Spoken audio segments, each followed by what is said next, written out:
There's something hidden beneath Tomorrowland, and most guests have no idea that it's here. But it connects multiple buildings, controls part of the park's infrastructure, and it might just be the reason nothing new is ever built here.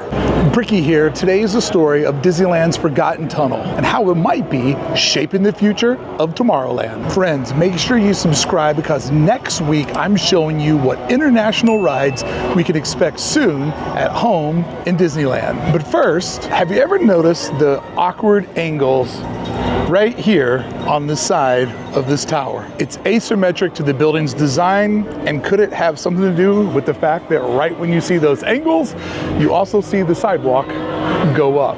It's not just weird sci-fi inspired architecture. These angles feel like they're working around something from the past. This door doesn't match anything inside Tomorrowland's shop. That's because it's not an exit for the shop.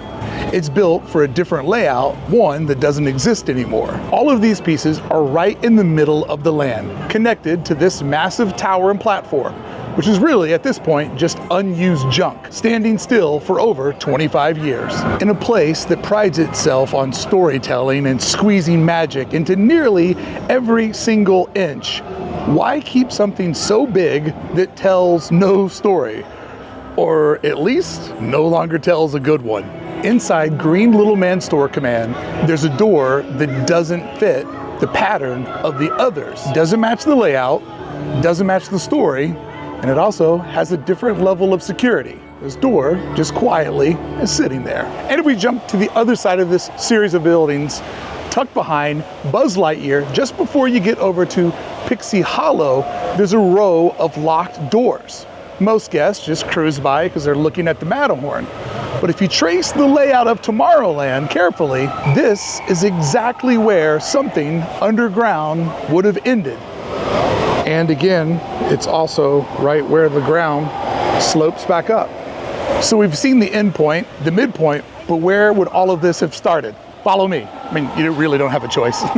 And somewhere back in here, at the biggest building inside the entire land, the one that used to house something ambitious, its only purpose today feels like an afterthought, with credit card meet and greets and a lounge for DVC members, as if its real job finished a long time ago. Because if you look closely, next time you're on the Disneyland Railroad, there's a trail here. There are clues left behind, and they're all pointing in the same direction. And that direction is down, as in the underground. Let me explain how all these pieces add up. But first, let me explain how they all ended up here in the first place for a very different use than the one we're talking about today. Back in 1967, when Disneyland opened a new version of Tomorrowland, they quietly tested an idea that wouldn't be fully realized for another decade.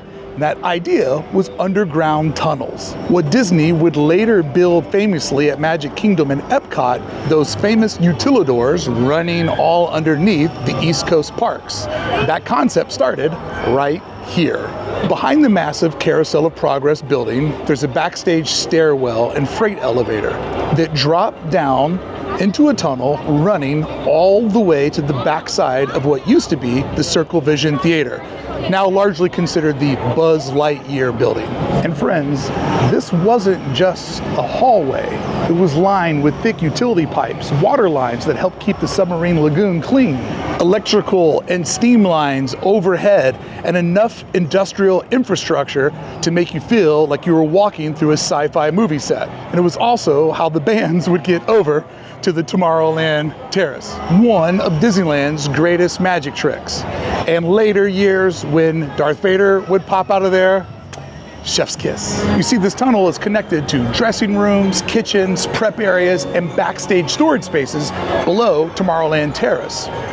And on a crowded day, it gave cast members a way to move across the land without stepping into guest space.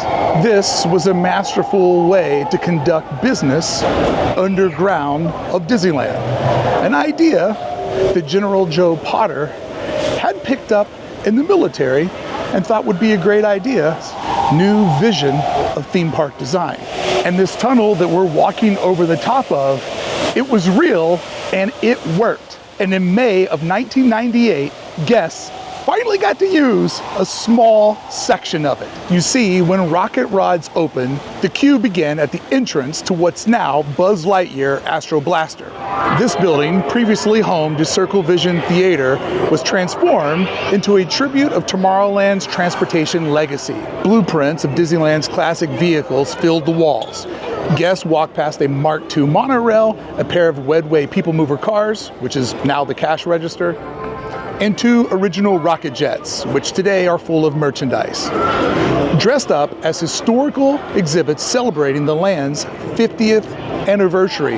The vintage attractions were wrapped and covered in neon pinstriping to make it all look more like blueprints and to look more futuristic. Pre-show films were projected on the same curved screens, surrounded audiences in Circle Vision. Clips from Highway USA played across all 9 screens, promising a future of limitless possibilities. And it did so to a very odd cover of Born to Be Wild. And from here, the queue descended into a glowing neon tunnel that matched the aesthetic of the rocket rods themselves. Sleek, fast, and futuristic. You see, this wasn't just a themed hallway. It was an actual underground tunnel built decades earlier. And right in here, guests took a spiral staircase up to the old people mover platform to board the ride. And when their journey was over, another spiral staircase led them back down into the tunnel again. This time, it routed them through what's now Little Green Men Store Command. But back then, it was known as the Premier Shop. And it's at right here. Let's jump over to the map so I can show you how all these pieces work together so we can figure out how they may be keeping Tomorrowland stuck in the past. Building A was the entrance and pre-show that would lead you right into Building B, the Circle Vision and Transportation Tribute. This building is where you would find your way to the underground tunnel that would take you to the loading platform. How you doing? Hey, your color idea was perfect. You did it over top of the bridge last night. That's awesome. Have fun, guys. That staircase is why this building is asymmetric and has this slope over here. That's where the stairs start to work their way up. And for those that pay attention, there is a little valley between the two. This one would have been the exit that would bring you back down into the shop, where this strange door inside of Little Green Men Store Command is where you would exit. And I love how the exit is in the furthest corner of the store, so you would have to walk through as much merchandise as possible in the old Premier Shop, which, by the way, check out the payphones. That's futuristic. Notice the groundswell here in the middle that perfectly aligns with the entry and exit stairwells. And then the reason why this door doesn't align with anything inside the shop is because this is an emergency exit that we can see here in historic footage, giving you an idea of just how complicated and spirally these stairs were. Obviously, very, very not ADA friendly whatsoever. And when the rocket rods shut down, the tunnel didn't disappear. For a brief time, Disney quietly reopened it on special occasions, using it as a hidden overflow queue during high-demand pin releases. But even that use hasn't happened in years. Today, the tunnel still exists, and that might be the real problem. Because in the 1960s, Disney imagined a future so advanced, Tomorrowland would operate above and below the surface. But today, what lies beneath may be an anchor, holding the land in the past. Easy to look at Tomorrowland and wonder, why hasn't anything changed? As a designer, I understand why it's so frustrating, and I also understand why so many fans feel like nothing happens here.